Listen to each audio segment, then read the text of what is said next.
তো গাইস প্রথমে ভিডিও দেখি, তারপরে পাবলিকের করা ফানি কমেন্টস গুলো পড়ি।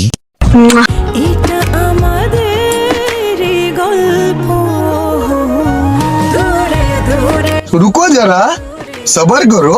আসি ঘুরে ফিরে পথে পথে तो चलिए शुरू करते हैं। নাটকের নাম দুই গুহার একটি টাকি মাছ। আরে সারাসাটির ভিডিও মিস করলাম।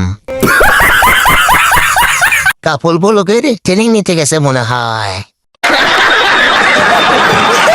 এটা জান্নাত তোহার লিংকের গল্প, সাটাসাটির গল্প, সাটাসাটি ও আমাদের গল্প। ভাই আমরা নতুন লিঙ্গের অপেক্ষায় আছি। বুঝলাম তো আপনাদের লিঙ্ক তৈরি হয়ে গেছে, কিন্তু রিলিজ ডেট কবে?